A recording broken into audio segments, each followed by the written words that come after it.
Hello and welcome to the Imelda MarCAST. Our guest today has a new record out called Mother of Millions. It's available on Bandcamp. Today we are talking to the band Neptune. There's Mark. Hey, Dave. Hello. Good to meet you. Pleasure to meet you. Thanks for joining. Mark, you have a new hat. What does that say? Oh, books. I read those. Oh, I've got a few. Heard of them. How's it going? So you're in Chicago, Dave? We haven't met you before, right? No, I don't think so. Okay. Hi, Jason. Hi. Where are you guys located right now? I am in Providence, Rhode Island. I like Providence. Cool. I am in, that's Dan, and I'm Jason. I'm in Boulder, Colorado. And hi, I'm Mark, and I'm actually based in Durham, North Carolina these days. So we're representing multiple time zones. Woo. When was the last time you guys were all based out of Boston? Wow. For me, it's been about 11 years now, maybe even close to 12 years, I think. Yeah. I'm going on 6, actually. Yeah. And I moved 3 years ago. It's only been 3 years. I didn't think I was ever going to move, but I did. It's been 3 years. But wow, 3 years. It seems you've been there longer than that. Yeah. Well, everything seems longer now. That's true. Have you guys been keeping busy creatively during this glorious COVID lockdown? That's now at like a year. Christ. Yeah. I feel like Dan has the most news on that front. I've been hanging out in my basement a lot. It seems like all that I do. But I've been working on a lot of archival projects actually. I did one COVID induced band with my friend Alec Redfern and our friend Hannah Ko, where we were all getting together in my garage and writing some songs, and did a little not a podcast, but what do they call them these days? Oh, live stream. So working on a bunch of older stuff, and then I've been doing a lot of label stuff. I run a record label called Wrong Hole Archival Bureau, and I had only planned to do maybe 4 or 5 releases last year, but it ended up being 17. So that was really fun because it kept me really engaged with a lot of friends of mine and people I love hearing from, which was cool. And it was great to just just felt like I was constantly working on music, which is great. So but we spent a lot of time mastering the Neptune record and going back and forth and trying different stuff. And as far as working on a bunch of archival projects, this was definitely the most exciting because we did this record in 2009 and we slowly worked on it. We did additional recordings the next couple of years, and then in 2016 we mixed it at a studio in Pawtucket, Rhode Island called Machines with Magnets. And then we spent a good amount of the pandemic year just sort of messing around with mastering techniques and whatnot. So and yeah, so that's I guess how I've been keeping busy. Awesome. I would say in answer to that question that after like the initial 6 or 9 months of grieving the loss of like live performance and all of that, those opportunities, or not being able to really play music with other people in the same way that it used to be possible. I've like, there's been like a gradual shift in my creative, what I do. And I've sort of like accustomed myself to just what's available. And I find myself doing more drawing and little video projects and just kind of like getting used to it, keeping busy in different ways. I look forward to going back to the sorts of activities I used to do, but I've gradually accepted the reality of where we are. You have to keep those video projects going though, because they're pretty great. And I've been probably the most quiet in terms of doing creative projects. I mean, I've become a bit of a jobber. So my job is actually relatively creative. I work in art publishing. So I'm typically, and surprisingly, this year has been pretty strong for people's desire to engage with books. So I've been super busy on that front. And so there is a creative element of it in that. But I think I've become kind of a little bit of Neptune's archivist because I just kept so much stuff. And so the Bandcamp I have been managing, and then Dan started releasing our stuff in physical format. So the two of us are kind of wrangling that.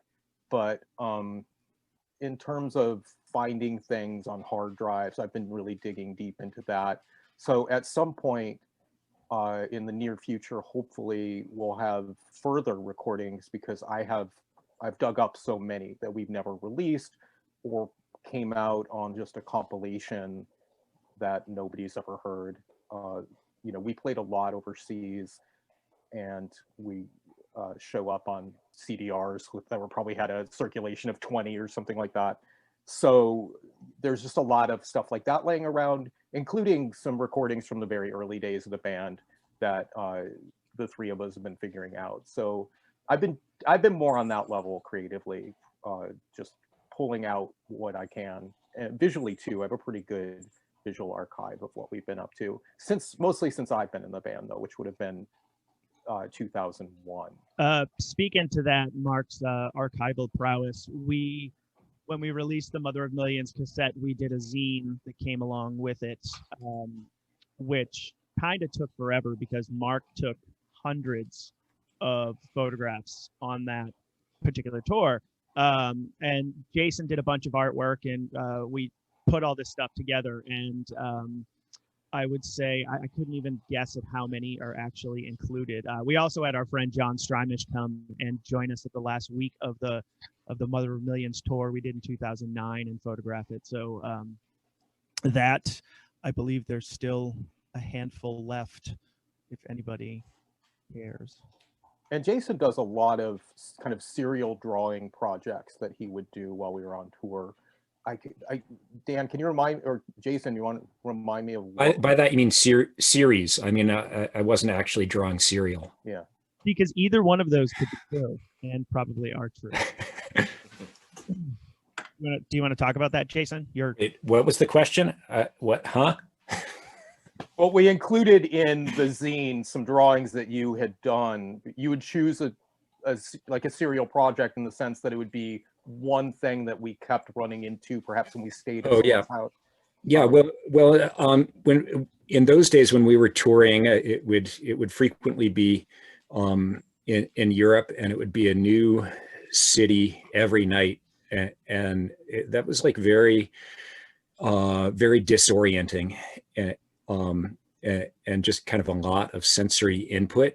And so as a way to kind of ground myself, I took up this drawing practice, or it would be sort of drawing or little watercolors, and that would it would make me kind of sit still in one spot, and I would try to do one drawing each day, and just really look at something long enough to make a picture of it. And usually what I would do is, on any given tour, I would choose one kind of thing. So it began with coffee makers, and then there was a series of people's telephones, and there was a series of keys that I did on one tour. So they sort of when they assemble as a group, then they begin to speak to, I don't know, to a certain kind of a set of similarities, but diversity among, I mean, and they're across a whole bunch of different countries. And I think what was interesting about the phone one in particular is it was still kind of the advent of cell phone technology. So a lot of the drawings you had, at this point, everyone's is going to look like a screen. But then there's just a multitude of flip phones, and there were so many different devices then, including, I think you might have even drawn pagers and actually landline phones, which we bumped into an awful lot as well. So that had real diversity, that project. Landlines were still in common use at that point. Yeah. So there's definitely, there was one at Tofori Bay that I remember painting for sure. Yeah. It's funny that you got in touch, Dave, because the three of us have been getting together. We've been trying to do it weekly, where we go over our tour itinerary and we're getting older, so we're trying to remember anything. from those shows and just see if, because sometimes Dan remembers almost everything we ate, and a lot of instances that'll take me to that moment that I completely forgot, and then other things will come in. Same, so we kind of all clue each other in on memories that we collectively have. So, but some of these things like Jason's drawings or the pictures that I took are really great little trophies of that as well. But sometimes they're just frozen in that object or photo, and I can't remember anything else. So we've been just sussing out what we remember, and it's been pretty fun. So this is almost an extension of that, talking with you. And it's a funny, it's been an interesting activity, because it really, we think of memory maybe as existing like only in our minds, but it's highlighted in a way that it exists across sort of socially among a network or a group of people, that it's like a memory is shared, and by just talking to someone, it will bring back things that you totally had forgotten. And then it also, even beyond the social network, or this idea of a memory existing kind of among or between different minds, is that it also exists in the ephemera, these photos or drawings or these little bits of other archival elements. So it's been interesting to think about the way that memory is not confined to a specific person, and not confined even to being necessarily organic in nature, but it's a mix of all these things. Have you guys always been interested in the notion of like socially distributed memory, and in terms of like art being the archivist of your own body of work? No, I wouldn't say that focus has clearly been there, but I would say that we have been, very interested in social networks generally, and that our touring and the kinds of venues and the kinds of people we would encounter spoke to that a great deal. We definitely were living in a particular kind of a subculture that was, it was very much about social networks. Adrian's film really documented that in a great way. That we had a filmmaker friend who came with us and made a 45-minute documentary called Making Our Own, which is, she's sort of with us on tour, but the film's very much about the culture that we travel through. And I think a lot of us collecting ephemera and stuff like that was just accidental. There's a material nature to the band, in that its instruments are sculptural and comes from an art project. We all kind of have that, mentality, but so the three of us, we're not the only members of this band. We're the longest running and probably the most productive era of the band, but there's been a lot of people involved. And at the time when we were busiest, which would have been throughout the 2000s, it wasn't as much of an online era. So you would have seen a lot of silkscreen posters that were almost all in competition with each other to be as elaborate and unreadable as another artist. So as we go on tour, we collect these items.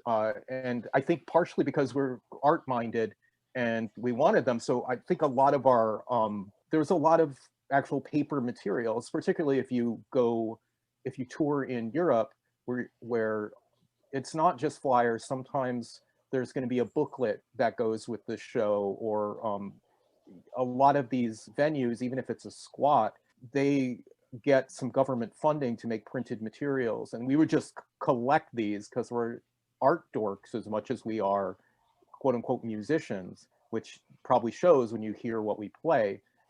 So I think that was just inherent in what we did. You just didn't think twice about taking mementos with you, but not as an object for the memory, but just as a beautiful object in of itself.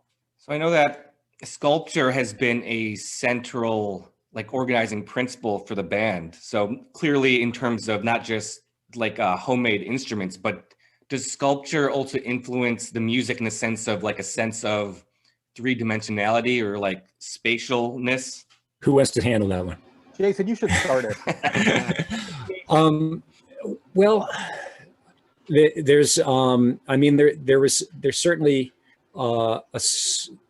setting up on stage every night is a little bit like doing an installation, and we would give thought to our position and the way we look on stage, and what what instruments, not only the instruments, we gave a lot of thought to, like, if there was going to be a table or something that we put other electronic elements on, we would give thought to those elements as well. And I think I went so far as to even make a table at one point just to put the other stuff on. Do you guys remember that? We had like a trapezoidal table. Yeah. Yeah. It had Dan, it was, I believe it was some detritus of artwork that one of your roommates had left behind. Now that's sounding more familiar. Yeah. I think maybe we had like an old it was like a painting. It was a painting on wood that one of Dan's roommates had created. Oh, really? Yeah. It's the really large piece that you have in your house, Dan. It was that guy. Yeah, Jeremy Miranda. Yeah. So it was we were recycling someone else's art in that instance as a tool. Oh, sorry. Go ahead. Oh, I just wanted to touch upon the point of something you said, Jason, that we definitely, there was a time when we would go into a venue and we would kind of scope it out to see if there were any sort of metal in the space that we could actually play. And a lot of times, so what we would do is, Mark and I often did a lot of interactive percussion bits. So, we definitely gave that a lot of thought as well, thinking the visual element of, maybe I remember one time, I think we were somewhere in France, but there was a balcony that was closed off and it had a metal railing, and Mark and I just started playing drums on the railing while Jason was, playing guitar on stage.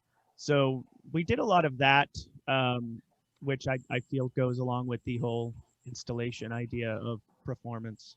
Yeah, I think installation's a better word than sculpture in this instance. I mean, the band came out of a sculptural element with Jason, but obviously sculptures can be a large part of an installation, but you're also thinking beyond that. I think, and I think you were also asking compositionally if we took that into consideration. Is that was really the true question, right? Yeah, but I'm enjoying like the side answer as well, though. Well, I think because that just encompasses, it's funny, we never really talked about what, correct me if I'm wrong, you guys, but we would just play and quote unquote sculpt around that. But a lot of what we did was more just in the sound world together. I don't think we ever overtly discussed anything. Except for, I like that, keep doing it. So, and I think that's why you see a lot of variance in what we would do from one record or one set of instruments and what those can produce. And that's part of it too, was the instruments would, to a degree, dictate, like any other quote unquote band, the sound and timbre and approach that you're going to have. Ours, you can just happen to play with, there are different things you can do with the guitar made out of car parts versus a wooden one. So there was a little more added bonus to mess with in that instance. I would say in that vein that I definitely think about sound as a sculptural material.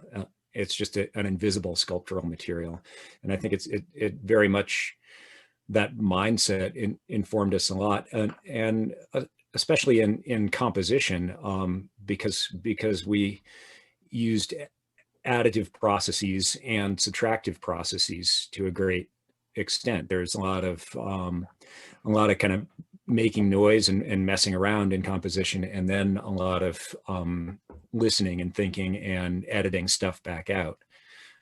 So yeah, both of those, and that's very much a sculptural way of working. For sure. But it was also, I mean, again, we never discussed it. It was just in the ether. So it was just it was just in the subterranean of what we were doing. Yeah, you're right. The most of the discussion was, oh, I like that. Do that again. And then the other person would say, what did I do? That was a mistake. How do I do it again? Yeah. Spent a lot of relearning mistakes. That was kind of fun, actually. It was exciting. What were you going to say, Mark? Nothing. Word. So it seems that like when you guys generate sound and by proxy make instruments, it seems to be more like a bottom up process where it's like, oh, I like that sound, just do that again, as opposed to like a top down approach where it's you design an instrument based on a particular need or like a concept that you want to instantiate. Does that make sense? Yeah, I think it's all over the place. I think we use a bunch of different techniques, but I think when you get to the heart of the term experimental, which I would say we are, a lot of that is creating some settings, creating a potential for something and seeing what happens, and then working with those conditions. So I think that's a lot of what we do too. In some of the silly electronic things that I've made, which look like a Gilligan's Island time machine or something, I had the idea of, I did one that was all saw waves that were, when you'd see me interacting with the instrument, it was entirely light switches. So I like that idea of domestic action that we see every day, and then turning that into something sound oriented. And I had to learn how to play that instrument, and it's a silly concept of flipping switches on and off, and some of them are additive and some of them are reductive depending on how you use them in series. So in that instance, that dictated a new way of playing it, which hopefully looked and sounded novel and was maybe a little disorienting to watch. So that's part of it too. There's a visual element, a performative element that comes into play for all of us when we think about the kind of instrument we employ. So I think it's both top and bottom in terms of where we're getting our inspiration instrument wise. I would say that there was a general arc or like a progression of stages, which would be we'd make some new instruments, and then we'd try them out and see what sort of music seemed to come naturally from them, and then we'd make these songs, and then we would make a recording and go on tour, and by the end of that we'd be ready to kind of like retire some of those instruments and make some new instruments. But it didn't always follow that. Sometimes we'd be writing a song and we'd think, gosh, we really need like a different sound here, and you'd start to imagine a sound. So frequently the instruments would and the peculiarities of the instruments would inform the songs, and the songs would grow organically out of that. But sometimes the directionality of that would be inverted, and the songs would inform instrument production. On this other idea of the performative aspect of the instruments, and that's I feel like that's super important to us, is the physicality of the nature of sound production, and that's a lot of the guitars are sort of unwieldy and have from time to time drawn blood, either from the musicians or the audience, and they are not instruments really that lend themselves to virtuoso style playing, but they they're fun to watch. Probably, you know, in the same way that a automobile race is fun to watch. You're sort of like waiting to see something go wrong. I always think about that story you tell about Gregory, who was he was early in the first lineup. Jason made him this massive metal guitar that actually it looked like like a metal guitar, and Jason, you can take the story from here because you tell it better than I do. I'm not sure if I remember which story. I mean, where he was holding this big guitar, and it looked like a big acoustic guitar, but it was an electric guitar, but it was had an oversized, it was like a cartoon guitar that was probably 8 or 10 inches deep. And so he had to kind of like really reach his arm around it to strum it and play it. But we were on stage, I think at the Middle East upstairs in an early show, and he got sort of like really rocking out, and he was kind of playing the song and you know, doing a little head banging, but rocking his head back and forth. But the guitar was so big, he whacked his face right into the edge of the corner of the guitar and drew blood. And I think it was as I recall, it was sort of like one of those boxer injuries, one that right above under the eyebrow that bled a lot and looked really nasty. I remember once putting on the very large, is it behind you, Jason? No, I don't see it. It doesn't matter, I guess, because nobody's seeing us anyway, but a very large bodied guitar. I remember we were playing a show and I would play a couple different instruments throughout our set. And I remember trying to take it off quickly and the body of the guitar hit me in the teeth and it made this wonderful sound. And as you can imagine, pain, but one of the things in the back of my head was like, I hope those guys didn't hear that because I'm not replicating the sound ever again. Is that was that the Gary Indiana guitar? The first bass that I played, the huge one, yeah. Yeah. And that was, I believe, what I was trying to do is actually get it over there it is, yeah. I was trying to get it over a sombrero that I was wearing because we were playing a Halloween show and I had like a mariachi outfit that I'd found. But I did want to mention one quick thing. If there's anything subversive about us, it's the fact that we actually make songs on these instruments. So the era we were throughout the 2000s where we were most productive, in some instances, almost 120 shows a year, multiple records. At that point, I think a lot of music that I would bump into and a lot of stuff I really liked was very image oriented. There was a lot of costuming and a lot of posturing in a way. And I think if we were to have created silkscreen moo-moos and just kicked our instruments and used a bunch of pedal effects, there's a certain audience who would think that was awesome. And that's what we should be doing with these instruments. But to me, the fact that we take these things that are frankly not easy to play, I think one thing that's maybe a disservice to what we do is we make it look a lot easier than it is. So there are people who complain about the weight of a Les Paul or a Travis Bean. I'm playing a guitar that weighs about 4 or 5 times that. And the frets on the fretboards are nails that have been sawed in half. So you can't do a jazzy run on one of these guitars unless you want to rip your fingernail off. So we did employ a lot of improvisation. We can talk about that later. But I think if you want to say something, we're doing something cool, it is that extra effort of making songs on these instruments and calling them songs. Because we could have just let them do their own thing. And then sometimes we did. So when you guys would make a record and tour it, you are then playing the songs off that recording, right? You were recreating that sonic experience. It's not just improvisational in nature. It depended. Yeah. For the most part, that's correct, I would say. Yeah.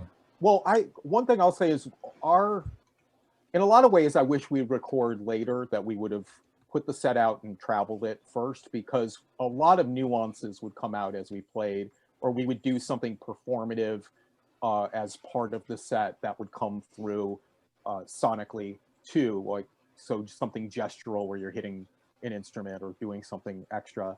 So the songs did get a little bit of a life of their own when we would tour them. They would get a little more nuanced. And in some instances, we would connect the dots between two songs by having not a set, there would be a bit of an improvised element connecting two songs that would have signals for all of us to get us to the next song. So there were improvisational elements to our set, but the songs themselves were pretty rigid.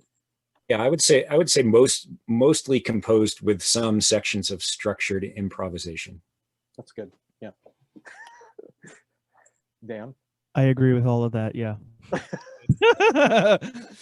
Yeah, that's so much more impressive hearing that not only are you playing these instruments that they're not designed to be the most playable, but you're overcoming those like physical obstacles of playing it and basically, yeah, not just improvising. So that is very impressive. Wow. I do want to go back to one, we were talking about composition earlier, and it's funny when I think back on it now, it really can't be overstated that, there were many times when I would just completely flub a drum line or like drop a stick or like fall off my stool, and it would be like, oh, what, you got to remember that. So there were times when, it was just like relearning these weird mistakes, and it was fun. It could be really maddening too, but it was really challenging. I think in a lot of ways it like made us better at what we do. But that was, I guess that's some sort of unintentional improvisational element coming into the actual written version of the song. Did you guys ever ask Mark to recreate the teeth sound? No. No. No, I don't think they saw that. Okay. It was my own private agony. There was another time when we were talking about that, I was thinking of this. We played a show in this tiny club in the Czech Republic, and it was a jazz club. And Mark was playing this guitar where, the headstock of it's basically like a giant knife that would, it's like a butcher's tool. And we were playing, and, I oftentimes would just sort of close my eyes and forget where we were or whatever. And at one point I had like looked up, and all these kids in the audience had grabbed Mark and they're passing him over their heads. And I'm just seeing this like knife, like bobbing up and down through the crowd. And I was terrified. Good God. I feel anxious just hearing that. Yeah, it was, I was like, this might end the tour. This might like not end well. Mark finished the song. Yeah, and Mark with a crowd surfing, playing a 50-pound guitar with a like crazy pointy edge. Yeah. It's funny. I was thinking about the teeth thing too, like how humiliating that would have been if I actually broke my teeth on an instrument we were playing with a mariachi outfit on. I could see that happening. I could still feel that because it was like, I don't know if you ever smacked your two front teeth with a giant piece of steel, there's a flash in your head. So it was so I remember it very well, better than a lot of things. Tell me about the maintenance of these unwieldy DIY instruments on tour. How big of a pain in the ass has that been for you guys, especially like touring overseas with these instruments? Can I tell the clocks story? Oh yeah, please. Oh yeah.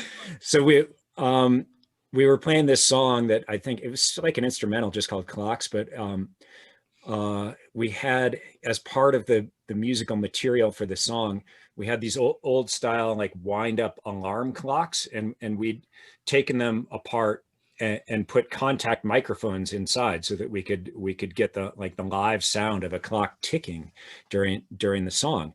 And so we were getting ready for a European tour, and and so I thought, oh gosh, you know, I've got like a clock with a bunch of wires hanging out of it. This looks like a cartoon of a bomb.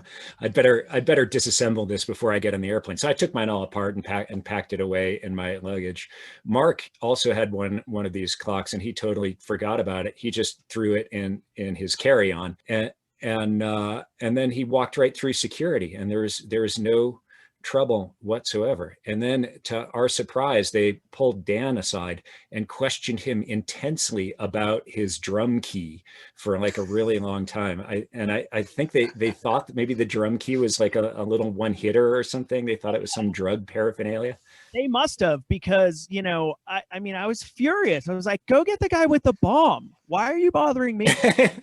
Well, it was the funny part was, not only did I have in my bag the timer mechanism for the said bomb, but I had a few oscillators packed in there as well that were in steel boxes themselves. So dials, they were, I remember looking through the bag. I remember looking at you as you walked away, and there's just like wires and cords coming out of your bag.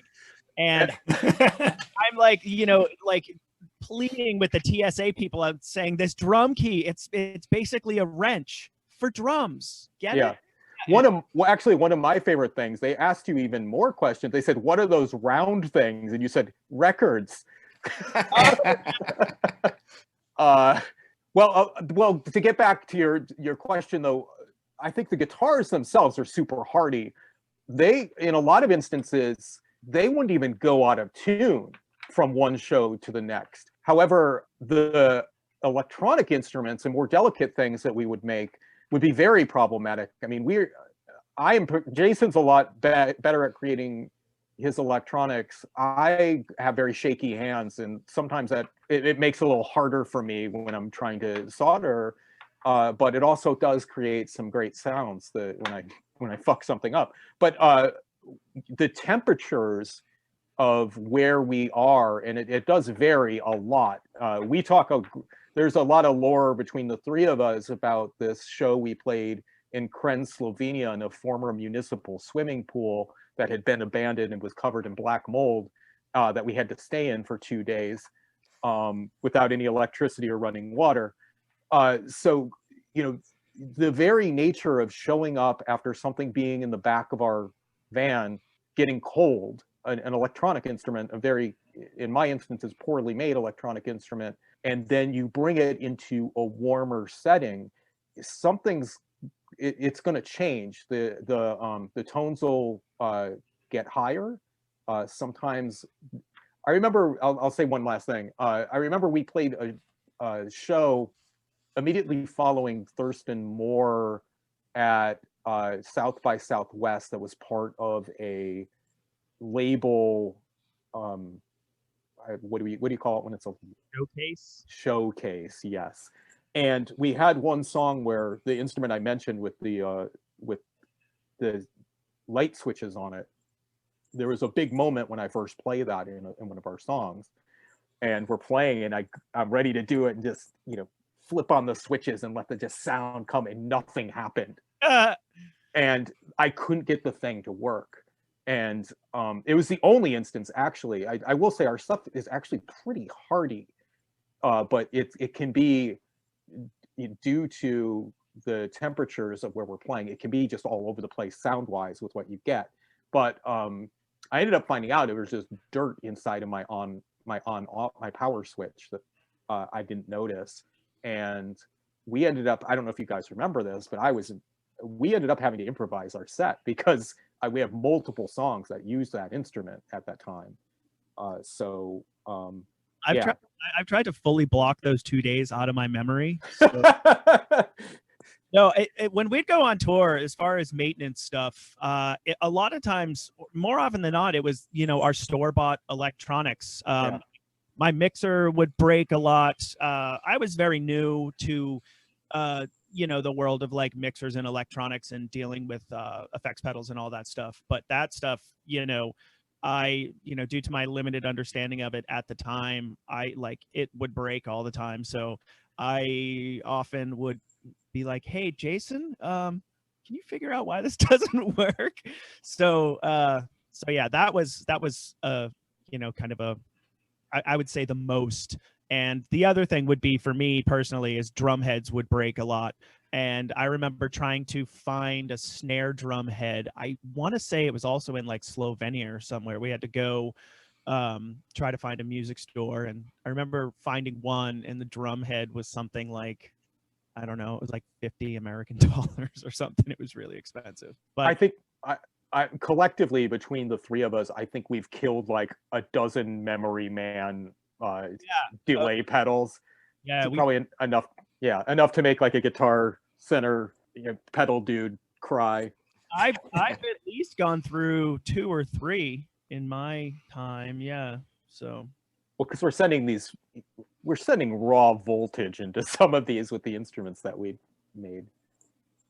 yeah. I feel like I had a question. I totally blanked out.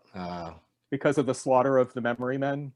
I've heard that like the build quality in some of those like electro harmonics pedals, depending on the time frame, really gets shoddy. But I don't know if that's accurate or not. So maybe it wasn't necessarily you guys destroying it, but just kind of like a crappy pedal just pooping out. I don't know. No. It was us. It was us. It's definitely us. I have read extensively on the Memory Men from, I guess the ones we were mostly using were 80s and 90s, and they're known for not lasting very long. And something, I don't know, maybe Jason or Mark can help me describe this, but after a while there's something that's called clock noise, that one of the receptors or capacitors, whatever inside, they just start to deteriorate, and then depending upon the setting, it'll just send out this high pitch whine. So I've actually the last Memory Man that I owned, I didn't get rid of because it broke. It just started emitting this really weird tone. Dave, you play music yourself? Yeah, and I have a newer relationship with pedals, so like I have like a bit of an understanding about that sort of thing. And I have like some background in electronics, like I know how to solder some basic stuff. So I guess like the DIY electronics aspect like of your musical practice is a particular interest to me. So that's pretty cool. I have to say, I want to, I don't mean to say anything bad about Electro Harmonics. They're the new stuff that they've been manufacturing in the past couple of years is great. I've gotten a lot of stuff from them, and it holds up really well. But I also, Mark, you still have that Big Muff, right? I have a couple, yeah. Because that one, I've had a few over the years too, and those things pretty much can last like through a nuclear war. Soviet grade transistors, right? Oh, is that the one you're talking about? The Soviet one I have? The Sovtech? Oh, yeah. I remembered something that I wanted to mention from a while back, which is about the idea of the physical performance of sound, and I wanted to mention one of the very early instruments that Mark built was just a basic oscillator, and I think it had one dial, maybe some switches, so you could kind of tune the note. But then the on-off switch he built into a foot pedal that was a momentary switch, so he could play a guitar, a bass guitar or something at the same time, and be kind of like stomping and keeping this other kind of rudimentary. I mean, it would just be one note, but it would be a rhythm that would become sort of like part of his of what he was also playing on a stringed instrument at the same time.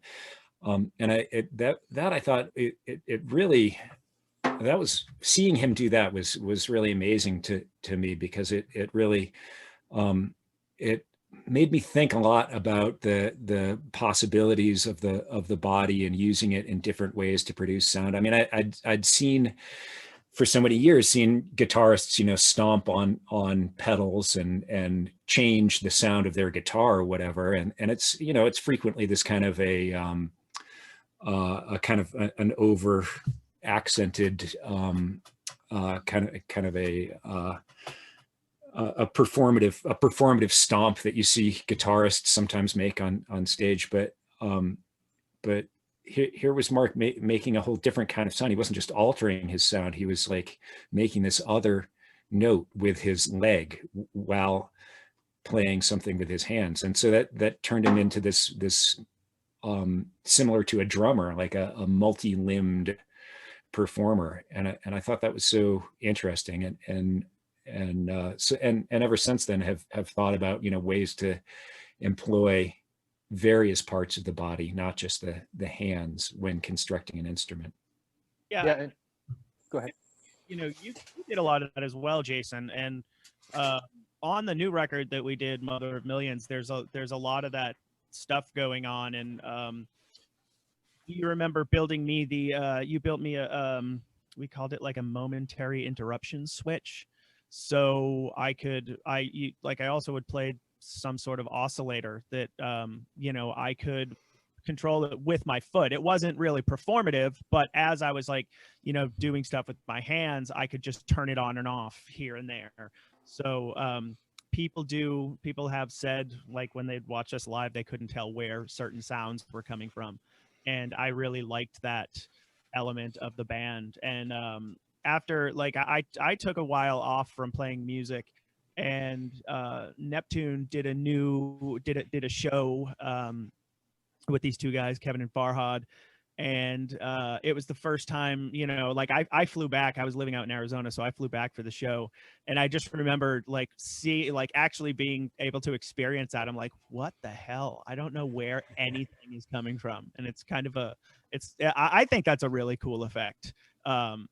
It's weird. I always feel like I used to get self-conscious about it, thinking like people would think that, some of the sounds were canned or whatever, but they weren't. It was all just from, different limbs hitting different buttons or whatnot.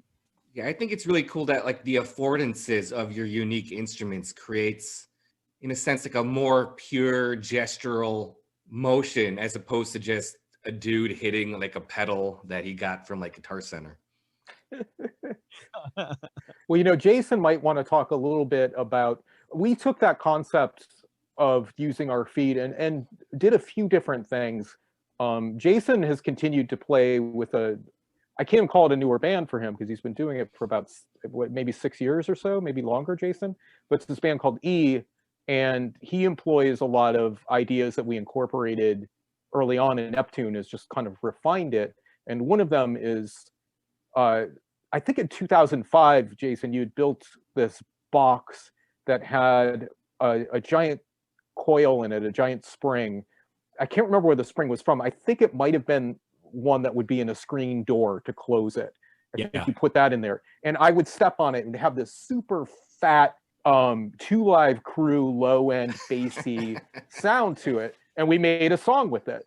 And part of what we had to do to keep this instrument less chaotic was we shoved like a hanky in it, or whatever kind of piece of cloth we could, to mute it a little bit, so it wouldn't just go blah and just sustain forever and feed back. So Jason's refined that concept with different boxes that have a physical, it's not an electronic effect that's happening, it's actually a physical effect that, I know you're doing electronic stuff in E as well, but that is based on that principle, right?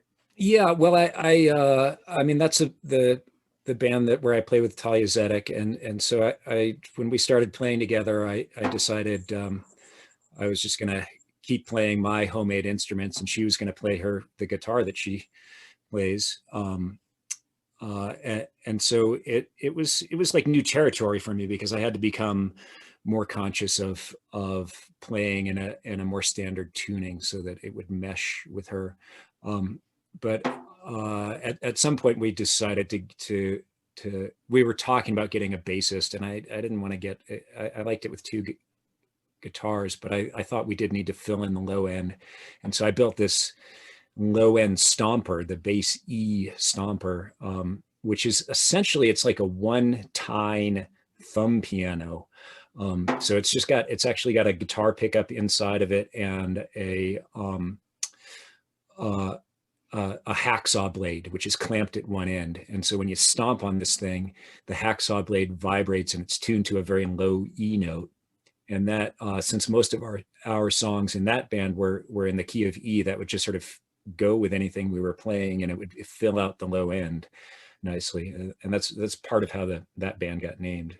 But since then I've been working with electronics too, and so for that band, I've built the first electronic devices that I had ever made where I could really fine tune the pitch, because it was in Neptune, we sort of would work with the fact that the pitch was floating around, depending on, as Mark said, depending on the temperature of the venue, the pitch would be floating, and we would sort of take that sonic material for what it was and play with it. But in EM, I have to be conscious of of these tuning issues. So I wouldn't advocate one approach over the other. It's just they're both interesting for different reasons to me.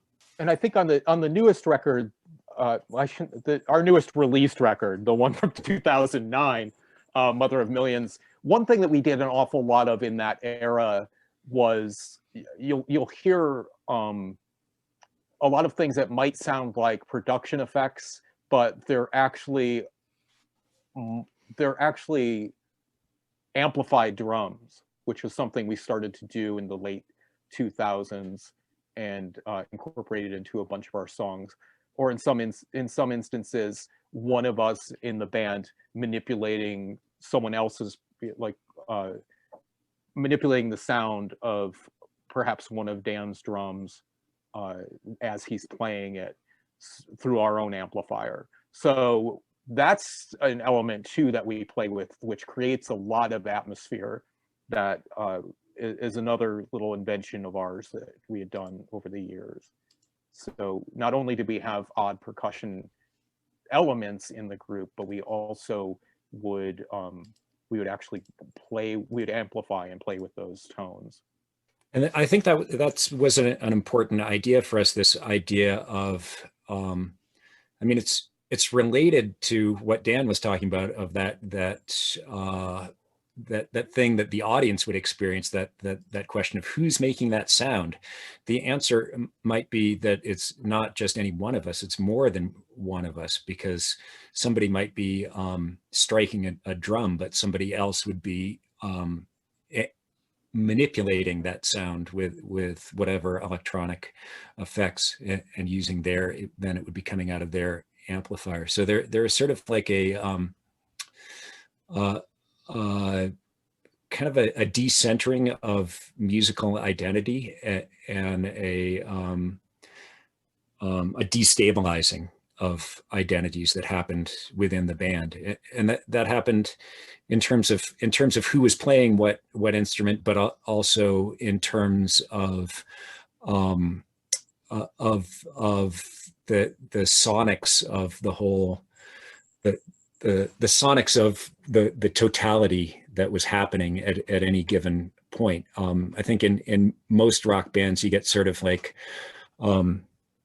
different members of the band are playing different instruments, and so they become kind of slotted into performing certain roles sonically, which is to say that the bass player is, as they say, holding down the low end, and the kids are always saying that. Yeah, and then and the guitarist becomes responsible for this melody or whatever, and it's sort of in a way that traditional rock ensemble setup is kind of I think it deserves to be questioned, because it's kind of mirrors the specialization that happens within our society during which people get really stuck in their roles, and they then don't get to perform other kinds of activities. And so our band was one in which it was those assignments were very fluid, and somebody might be making very bassy sounds at any given moment, but that could switch at any point.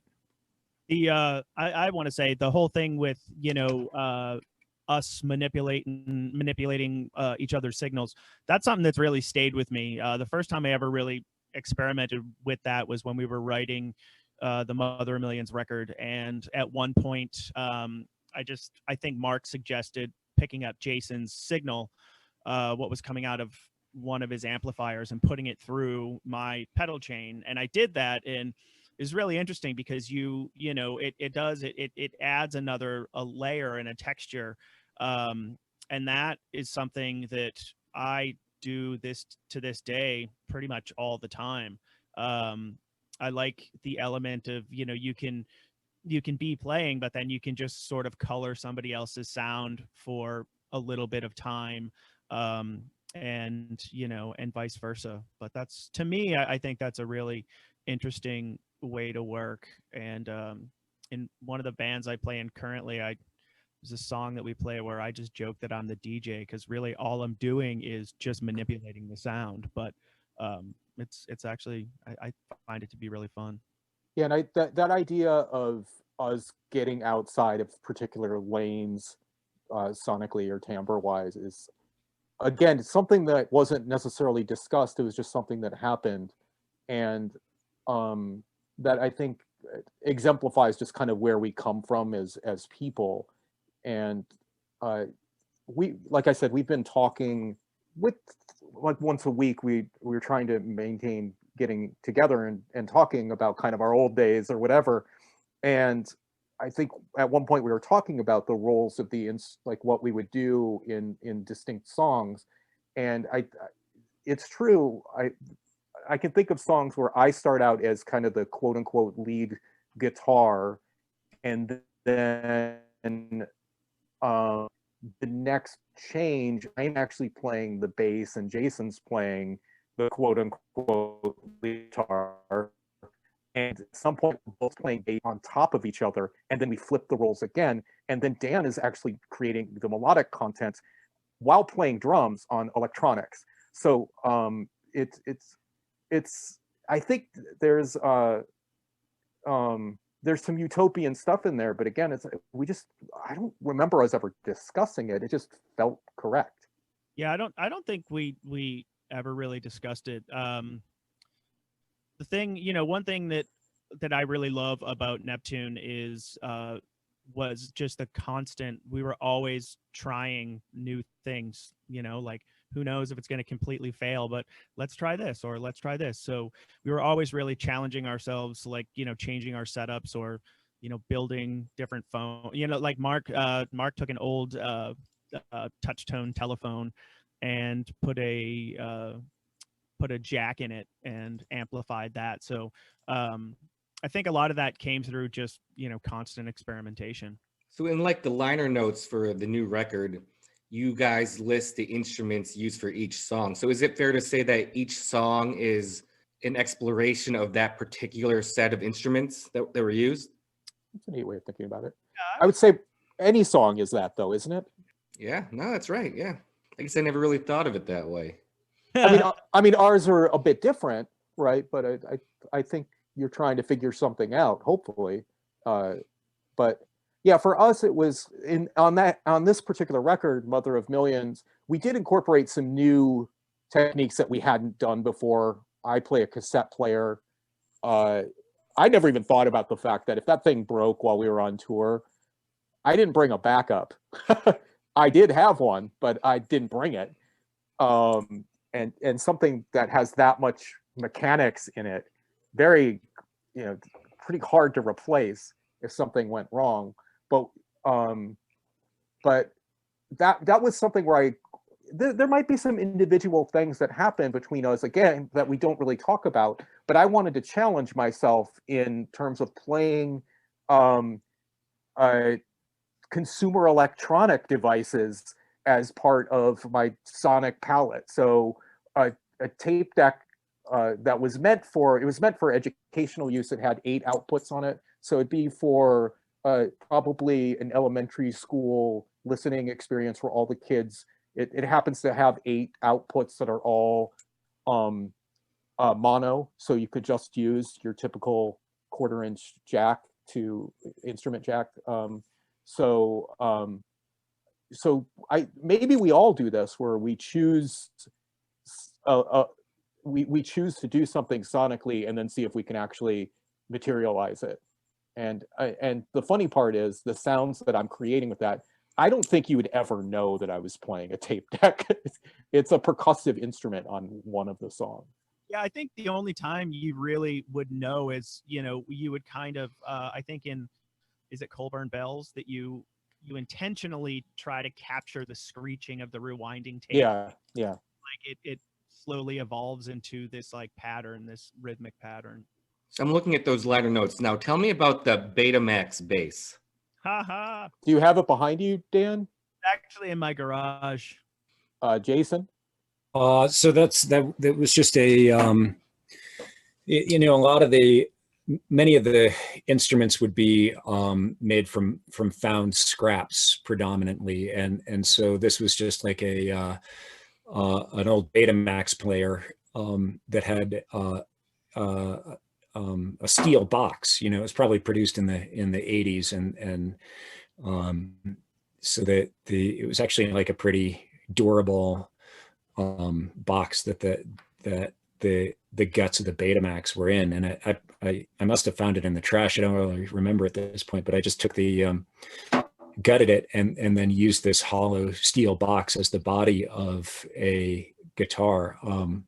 And so I built that one as a bass guitar, but actually it was like an interesting instrument. It wasn't exactly a bass. It was a 4-stringed instrument that was double strung in octaves. So there's a low E bass string and then a low E guitar string, and then in the same way two A strings.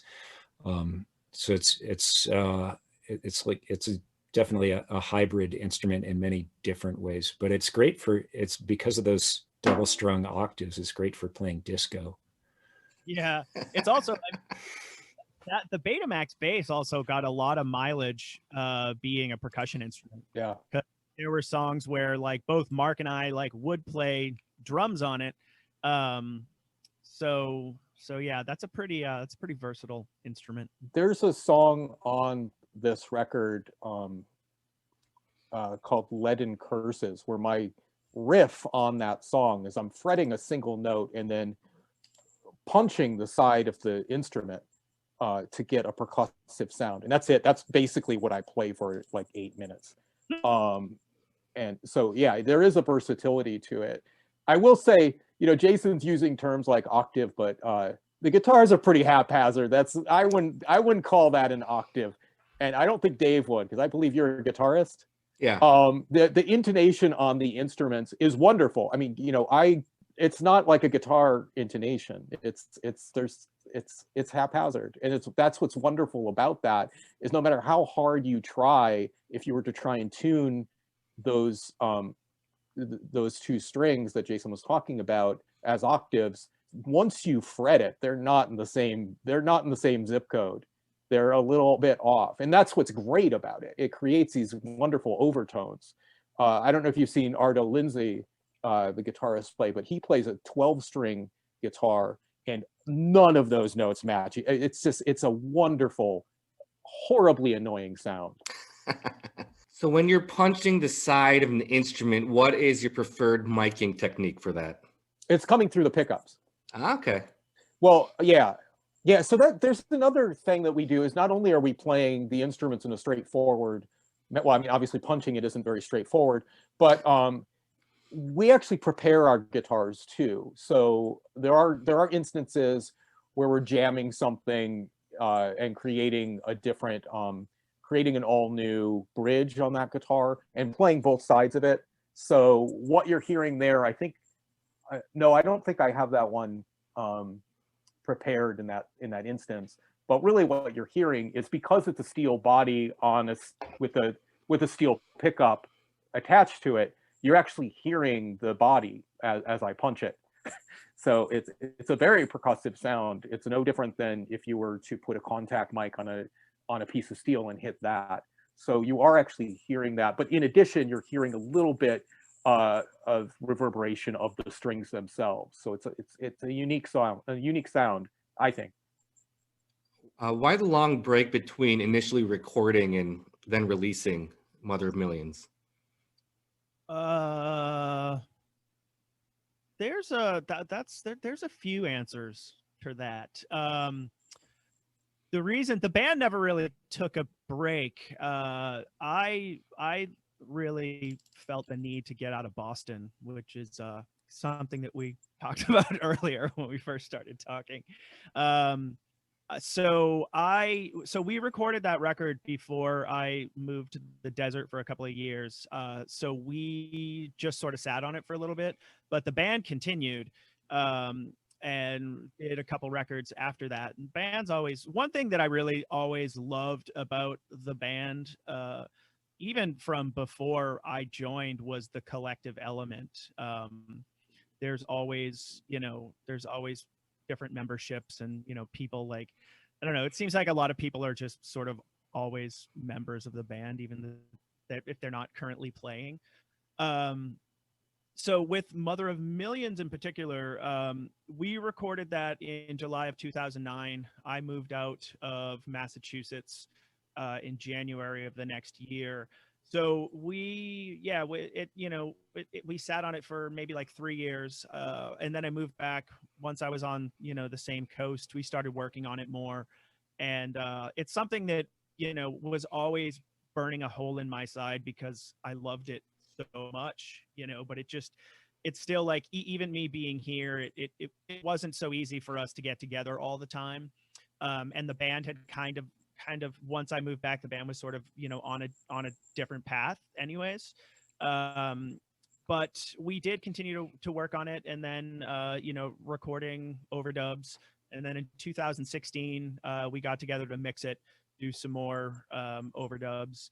And then, it's just sort of like, between then and now, life things happen. We all live in different states, and, it's just a bunch of other stuff happening. But now, it's, I think even before, maybe in the 2018 toward the end, we were really talking about, let's finally get this out. Let's do it. So we did. And then we took a very long time with the mastering process, because our friend Scott Craggs is a wonderful mastering engineer, and he's used to us trying all kinds of weird stuff. So I think we did 6 or 7 passes of the mastering alone, just to also add, different sonic textures and whatnot. This record, most of all, through the recording, the mixing, and the mastering, I feel like we really took our time to shape it and get it to sound pretty much exactly how we wanted it to sound. So we didn't necessarily mean for it to take 11 and a half years. It's just kind of like how it played out. Good answer. So according to the archives on the Neptune website, the last show you guys played was in 2016. So when COVID is over, do you guys think you'll play shows again? That's a conversation we've been having, but yeah, I guess that remains to be seen. I personally, we've talked about doing recordings remotely, and I personally have a problem with that. I need to be in a room with people. I need to be responding to something or be responded to. So I don't know. I mean, it's something we've discussed, but I don't think it's gone any further than that, unless you guys have been talking. Yeah. After this. No, I mean, it's something, it's something we talk about. It's something that, I think all of us are always down to do. Of course, it's just logistically is a little challenging. It is in a non-pandemic year, but now it's sort of crazy. But, there has been, since we've been getting together weekly or every other week to talk about, our old tours and whatnot, there has definitely been an idea exchange happening. So yeah, I mean, I definitely think I see it happening at some point. Well, and Jason, go ahead, Jason. Dan and I got together with Kevin before Right. the pandemic. Kevin, who's another member of Neptune, and played a little bit, and that was productive. That seemed to be we had what potentially could have been the start of some new material, but it's been, We actually, it's hard. after that was in that was at the very end of 2018, and after that Kevin and I kept getting together, and we started fleshing some stuff out, and it was great. We were both doing percussion, but again, like affecting each other's sound. And Kevin he made this really cool tabletop guitar that he would just hit and use as a drum. So that was really promising, and we were psyched about that. But then the pandemic hit, and we put a stop to that. But I definitely intend to start that again once it's actual. And it's been fun for me doing I've been mostly the one messing with uploading our Bandcamp stuff, and I'm pretty active on social media, so I do hear younger people discovering us and reaching out, which is pretty nice. And when Jason tours with E overseas, he'll occasionally get somebody asking when Neptune is going to come. So I do think there is, there's good reason. I mean, we don't want to come back for no reason if we're going to play again. And there seems to be a decent enough reason to perform for people as well, which is my favorite thing. Yeah, I agree. At the very least, do it for me, because I never had the fortune of seeing you guys live. And you live in Chicago? Yeah, Chicago. How's this? Just set us up a show and we'll be there. Yeah. I'll totally do that once COVID's over. Absolutely. I'm trying to think of when we last in Chicago. We haven't gotten that far in our tour itineraries yet, to where we last played in Chicago. I think one of the last times I played with Neptune in Chicago was the Aviary. Aviary, yeah. That was like 2006, I think. I feel like that was the last time I was in Chicago, though. Yeah, I'm from the area, Dave. I grew up in Batavia, and I lived in Ukrainian Village and Wicker Park up until about 2001, when I relocated to play with these guys. Oh, right on. I was in Chicago a few years ago and happened to, I don't know, is it the Readers, Chicago Readers? That's still a thing? Yep. Yeah, so I just stopping through. I got the Chicago Reader. And do you know the band Cacaw? You ever heard of them? Yes. Mm-hmm. Saw that they were playing at the Empty Bottle, so I luckily got to catch that. It was incredible. We played with them a couple of times, I think. Coughs? Yeah, well, in different bands, those but we did play with Cacaw once, right? I think we did, yeah. They were awesome. I love that band. So you guys have, oh, sorry. You were going to say something, Mark? It looked like Jason was going to say something. Okay. Oh, okay. Nope. So considering you guys have an extensive archive of material, will there be any new releases of archive stuff? Yes. Yeah, that was something I mentioned that very briefly, that we have a bunch of different recordings that have been sitting around that I've proposed to Jason and Dan that are representative of, I think, every lineup of the band since its inception. And it's, for somebody like me who liked the band before being in it, and Dan as well, it's really fun to find stuff that predates us, which there isn't as much. Again, the three of us that are talking to you now were the most productive and heavily recorded version of the band, but there's a lot of stuff hiding, and I would love to just get it out there while people can hear it. And now that it's easy to get it to people's ears, it's really nice. So it's been, I really love Bandcamp. It's really fun to upload stuff on it. Yeah, so to further upon that, Mark, being the archivist that he has been finding all these things and grouping them all together. So we are getting ready or starting to talk about releasing them and how to go about doing that. What would you say, Mark? It's the stuff that we've all listened to. It's about 3 hours worth of music. Yeah. Yeah, so the idea is maybe to make multiple volumes or something that would be Yeah. that would be chronological. Maybe we haven't really figured that out yet, but I think a chronological manner of releasing it makes more sense. Right. And there's, I mean, the other thing is there's still stuff we're trying to track down that we know exists. So that's kind of an interesting thing. You know, a band with such a long history is trying to remember where these things would be. It's kind of been fun. It's sort of like, you know, a little bit of a puzzle. But Neptune's original bassist Carl, he's my neighbor here in Rhode Island, and we were playing music for a little while before the pandemic, and keeps telling me about a whole box of cassettes he has of the early lineup that I have yet to get delivered to my door and go through. So there's a lot. There's some really cool stuff. Some of it, there was a lineup of Neptune, which was one of my favorites before I joined the band, which was Jason and Jessica Ryland, Malcolm Felder and Greg Kenny, and they recorded 5 songs, and 3 of them went on a compilation. But that was, I really, really loved that lineup, you know, so I would love for those to see light of day because those songs were great. So yeah, it's definitely, to answer your question, it's in the works. It's a bit of a task, but yeah.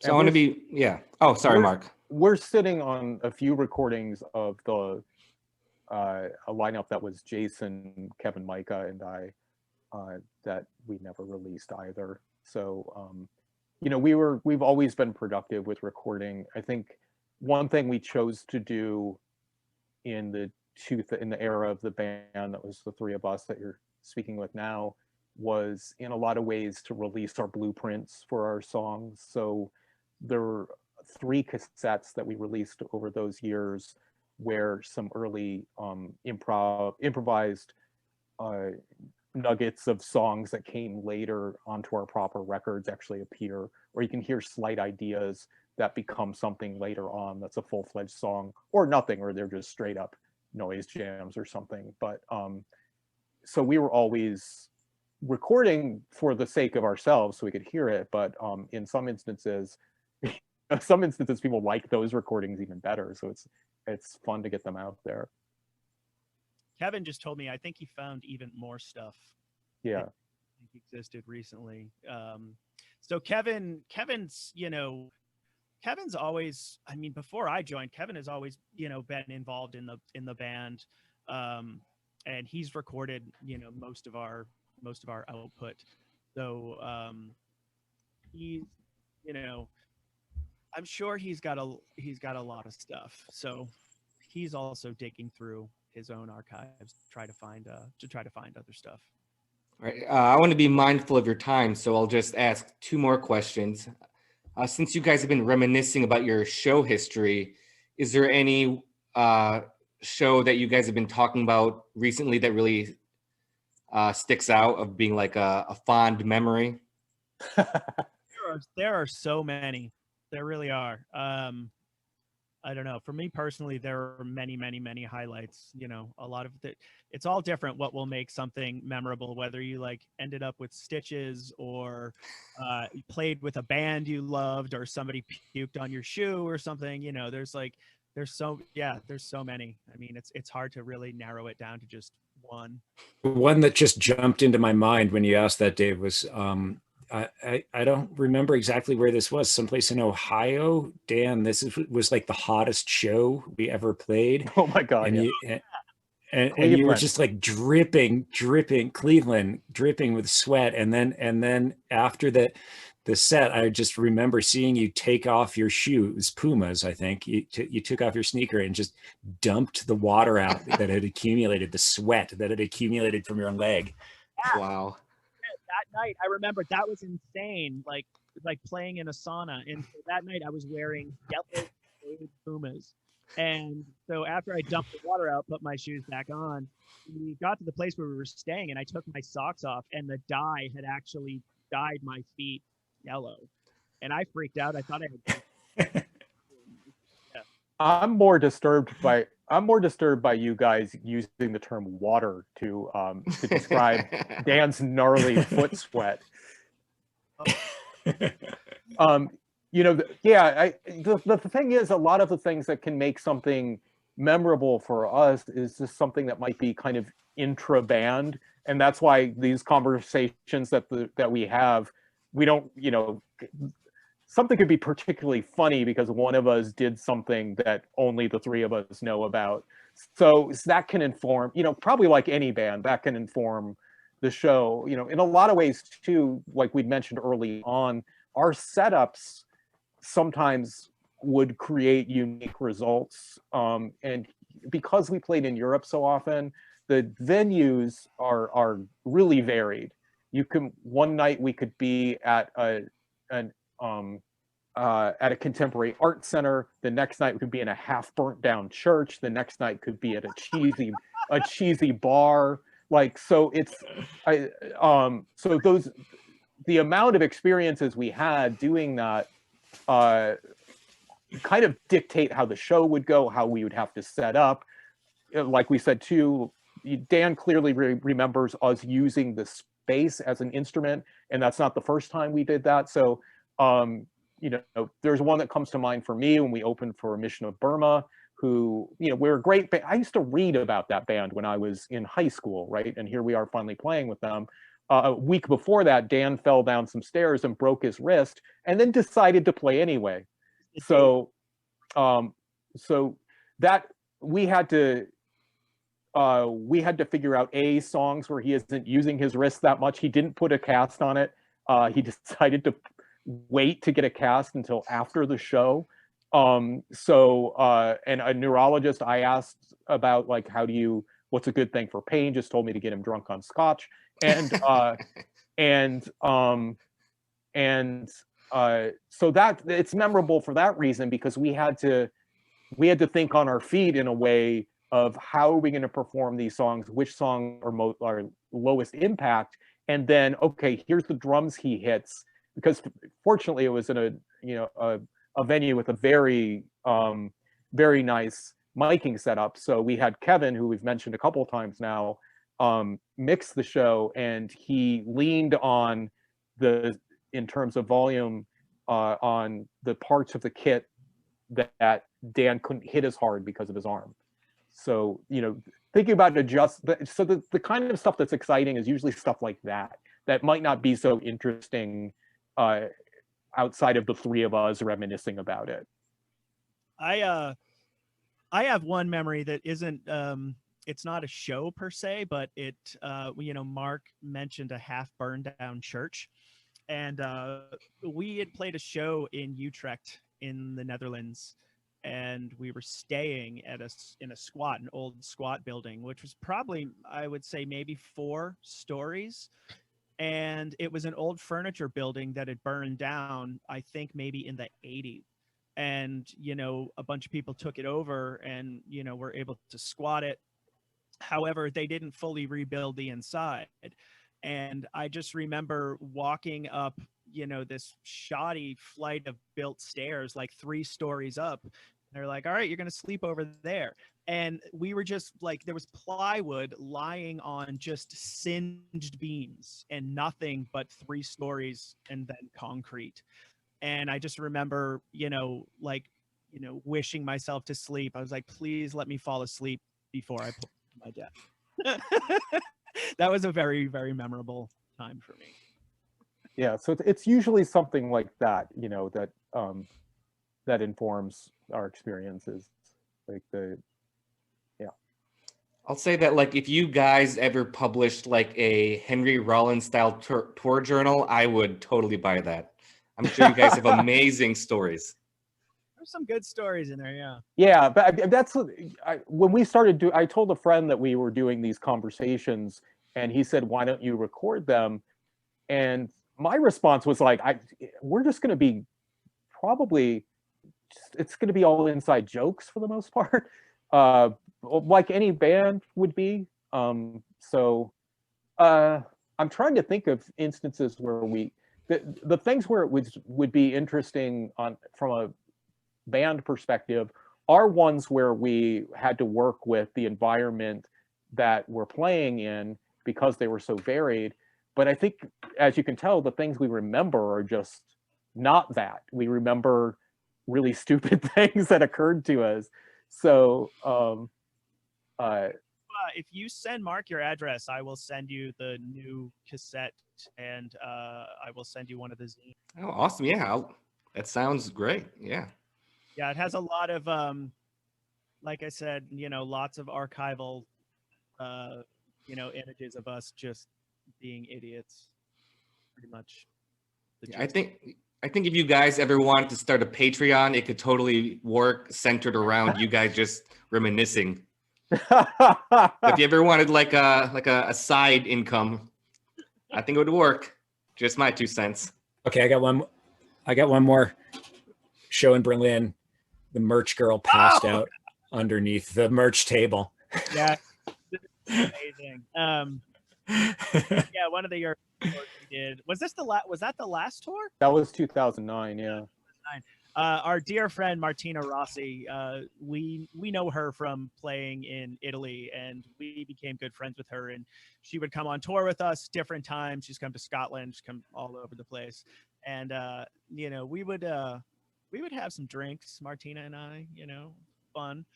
So we were playing in Berlin, and yeah, all of a sudden I look over at the merch table. She's like, when I'll do merch when you guys are playing. And after the show, I was like, all right, great. So I couldn't find her anywhere. And then I looked under the merch table and she was just passed out underneath the table. So I don't think we sold a lot that night, but that's how rock and roll we are. Like, we don't pass out under tables. The people who I know the merch people who surround ourselves with us, like, yeah, it's funny because I don't, it is funny because we're not necessarily party dudes. It's funny, like the realm of the 2000s had a lot of really great bands doing experimental music, and in a lot of those instances, we're a little bit outside of that in a way because we don't live like frat boy lifestyles, and it's surprising how many people do. So when we would go to a city, and this is again as I was reminiscing, we're talking about our tours, we're remembering we got up at 9 o'clock to go see some art in town because, hey, we're in Geneva, Switzerland, and there's the cool Gerhard Richter show. Let's go get that in before we have to go to the next place. So we threw some interesting tourism in on top of that to take advantage of being somewhere versus getting ripped out of your mind and waking up at the last minute to get in the van and move to the next spot. So I don't know. I mean, maybe there are other people equally dorky as us, but I do think that's a little bit rarefied. We're not like partier dudes. It's really difficult to be in a city you've never been in before and not want to go walk around. I mean, right. And hours and hours and hours just walking around cities. We would get somewhere, load in, and then just start walking. And even that one time, Mark and I, we went to St. Peter's Basilica in Rome. I think we had to leave at like 7 a.m. to go there for like an hour before getting on I think we had kind of a length drive that day. But yeah, we got to see a lot, which is definitely a lot of memory there, as well as, aside from playing, our nerdy tourist aspects. I think choosing Gerhard Richter over getting fucked up is always the better choice. One thing we did with a little bit of frequency is we would occasion upon musical instrument museums that we would drop in on a few times too. Jason, where was that mechanical musical instrument museum? Was that in the Netherlands? Utrecht. Utrecht, right? It's in it's near Wendy's. Yeah, that's like one of my favorite museums. It's amazing. They keep these mechanical musical instruments in operating condition, and they have those dance hall organs that have like a really high that are paper scroll operated like an old player piano, but they have a really high potential BPM, and so that the curators occasionally won't like transcribe modern dance or pop music to be played on these. Yeah, 100-plus-year-old instruments. It's a fantastic museum. I was remembering us. This is something we talked about too. I remember, was that in Bratislava where we played under the castle in these military, covert military bunkers that are under the main castle in the city? Yeah. So like, I mean, when you're somewhere like that, I mean, you could just stay at the venue, get ripped, and forget what happened, or you can keep your eyes open and see something. So. Or you could get really ripped at the venue quickly, then go walk around. That's some of our members' approaches. And that's not to say, like, you know, when the three of us get together and talk, we're not talking about that. You know, if you're somewhere that's renowned for the absinthe bar that's there, you're going to go to the absinthe bar that's there, right? So it's not like we wouldn't do, you know, it wasn't like a principled thing. But for me personally, if I never thought I would be underneath a castle in Bratislava. I mean, I want to remember that. I want to be up, and I want to experience things around it, because that's going to be the only time I'm there. So that's more important to me than you know, raging. Man, I'm green with envy with the experiences you guys have been able to share with each other. That's awesome. You should ask Mark about his experience with Ace. So he occasionally drank something. Yeah. Mark and I, one time we were in Bristol, England, and we thought it would be like a good idea to go out and get some English cider. And we got like a 2-liter of this English cider called Ace and drank it, and both just ended up with like the worst headache. It's like amplified Sparks. Really? I don't know if you ever had Sparks. Do you know what Sparks is? Yeah. I think I had it once. I honestly, like, so one thing between us that we would do a lot, and it didn't matter what it was, it didn't necessarily have to be alcohol. If something has caffeine in it, it would be an interesting thing to try. Yeah, So, Mark at one point got so ripped on sweet tea. We were just talking about that. Was that in Asheville? yeah, Jason was too. Yeah, that's true. Or I think, you know, Mark and I drove Jason nuts plenty of times where, especially in the UK, when we were on tour, we would just get wasted on black tea in the morning. And then, I mean, Mark and I are really overly talkative anyways. So we would put on the same record every morning and like dissect it and discuss it pretty much every day. Yeah, I mean, that's one of my favorite things that we do bring up is that Asheville show, because I live in the South now. I live about 3.5 hours from Asheville. And, you know, the Southern tradition, they don't drink water. They're going to bring this big ass 32-ounce cup full of sweet tea to your table if they're feeding you. And Jason and I were like, I mean, it's sugar and caffeine, and that's it. And so I think we had like 3 of those each, and just were raging while we're playing. And like I always think of it as a perspective of somebody in the audience seeing these like insane dudes. If they only knew that we were powered by freaking sweet tea, like, what would they think then? So, yeah. So my point is, if it has like caffeine in it, we've had caffeinated wine, we've had caffeinated chocolate, Jason probably had caffeinated butter somewhere. That's always exciting. You find those little things when you're traveling. Yeah. You know? And we did travel a lot. You guys should really start a podcast. I could just listen to you guys talk about everything. I think this is great. I'm having a blast. Well, another thing, if I can mention briefly, sorry that I'm yammering so much. Oh, go for it. This is great. Oh, I did just have tea. The 3 of us got together and actually made a video that's on YouTube and it's on Vimeo of the 3 of us talking about the Mother of Millions record and going through it track by track. So that is actually out there. If there's anybody who wants to hear more of this,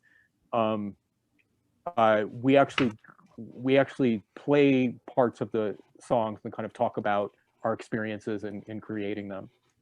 And that's like 2.5 hours long. Remember, we were like, let's make this quick. Yeah, that was fun.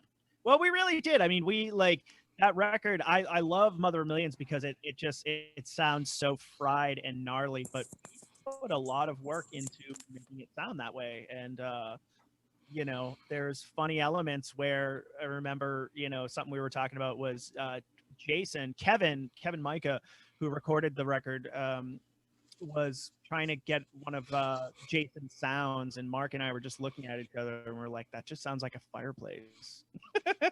So we had a lot of like, you know, just odd textures we were working with. So it was fun to revisit that. And, you know, a lot of it, you know, a lot of the stuff that like, you know, weren't my parts, I really kind of forgot about how the other guys came up with it. So that was definitely fun to talk about.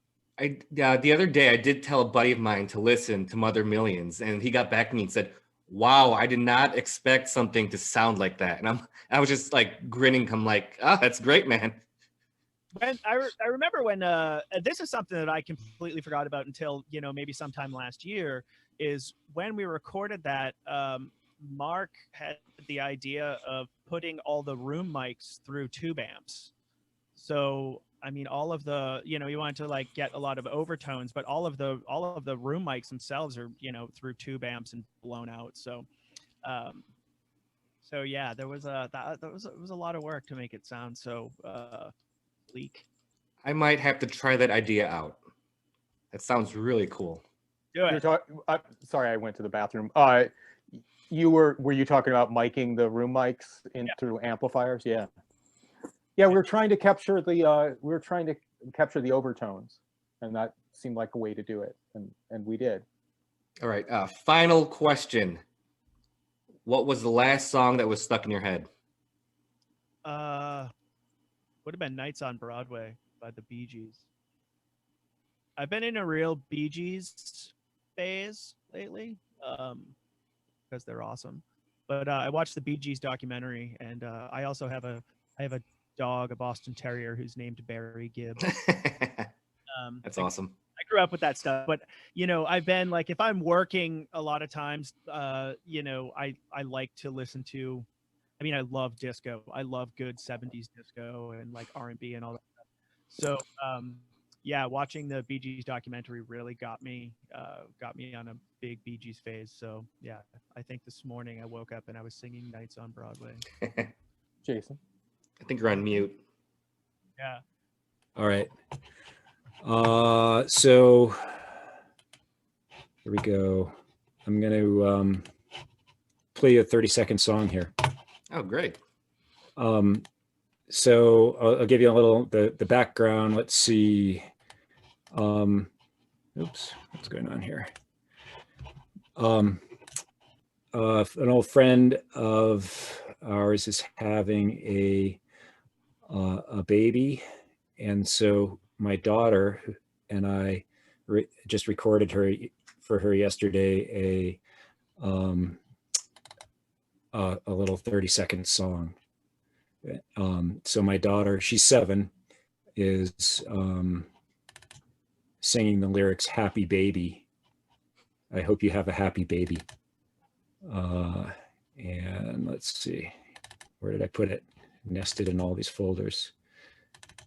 I want to know about Half Mast.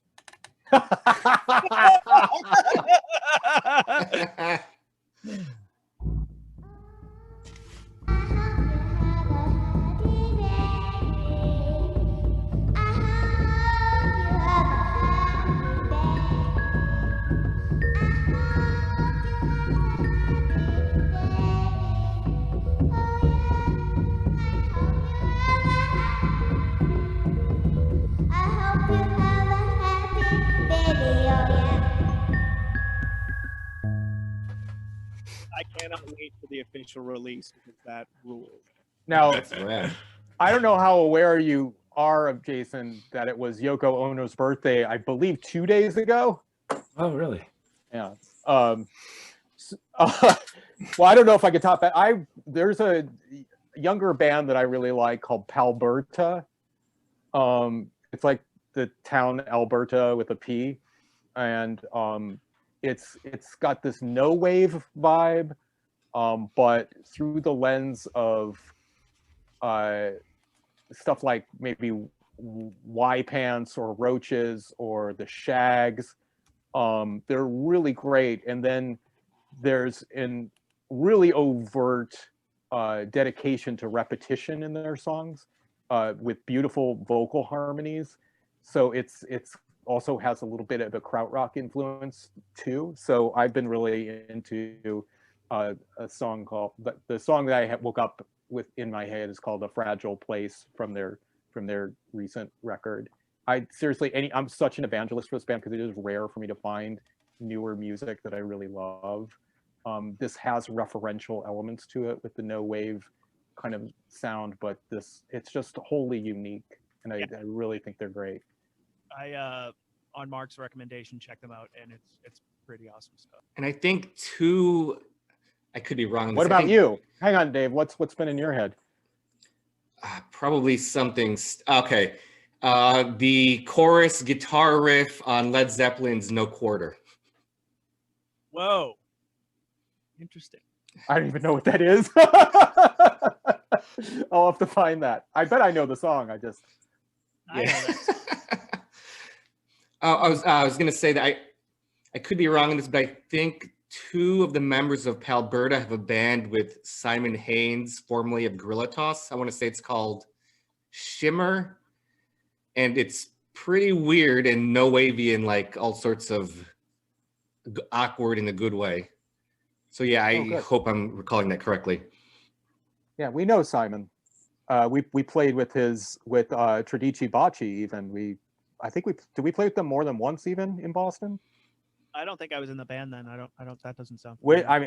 Do you know that band, Dave? Yeah, like the Italian soundtracky sort of vibe, right? Yeah. Really good. Cool. I'll have to look that up. I like what Simon does. Yeah, I'll look it up and send it to you guys. But yeah, Dan, Mark, Jason, this has been truly awesome. Thank you so much for your time. Yeah, thank you. Thank you. Are you signing off, or are we just? Yes. I do want to ask. I want to ask you one quick thing. Now you don't have to. This will just be personal. You don't have to record it. Oh, go for it. Yeah. No. Where do you live? Like I'm a Chicagoan, so. So in Bucktown, the corner is Oakley and Belden, so kind of by Western and Fullerton. Oh yeah, I know where you are. Yeah. Hey, Dave, if you don't mind, would you give me your mailing address, and then I'll mail you I will mail you a cassette and. Yeah, let me put it in the chat here. Okay, cool. Then I can just copy it. And then, are you from Chicago, or did you move there from elsewhere in the country, or? So what brought you there? I was born in Edgewater on the north side, grew up in the suburbs, and I've been living in the city since like the fall of 2003 for college, and I've been here ever since. I haven't really lived anywhere else, and that's kind of, I don't know, it's been limiting in that sense, so that's unfortunate, but especially because I love hating on Chicago, so like I should move. I asked because you don't have much of a Midwestern accent, and that's why I asked, because I've been going over. I've done many bands myself over the years, and I've been, like I said, I'm kind of got an archive mentality, so I've hundreds of cassettes, and I hear my own accent in those days, really like very. Go Bears, front room. It's right over there. Yeah. Don't put ketchup in the hot dog. What's your beef with Chicago? Well, I mean, there's been so much snow here, so yesterday I was on top of my garage roof just shoveling the snow off so it doesn't cave in and cost us like $100K to get a new garage. So the snow stinks, the traffic stinks, the parking stinks, the taxes stink, the crime, it's everything. I hate everything about Chicago. Here's something really. I stay here. Here's something really funny. Your Midwestern accent came out like crazy when you were talking shit about Chicago. Really? So when I hear in Chicago, that's when the Midwestern comes out. Yeah, that's funny. Like my garage. Oh man, I didn't think I had like a regional accent. Son of a gun. It popped. Did you guys hear that? I heard it. Yeah, it totally popped out there. Times over the course of the interview. You could hear it on Dave? A little bit, yeah. Every now and again, it's just like me, you know, because I grew up in Boston, and every now and again, I'll drop an R, like, you know, like oh, you Yeah, I know, saw it over there. Go Pats. or like, you know, it tends to come out if I've had a few drinks. Then, you know, the East Boston, Chelsea, Massachusetts native definitely comes out. And one thing I've never been able to get rid of, and I have no desire to anyways, is my use of the descriptor wicked. You know, it's just like, oh man, that's wicked awesome. That's, you know, that's very very Massachusetts.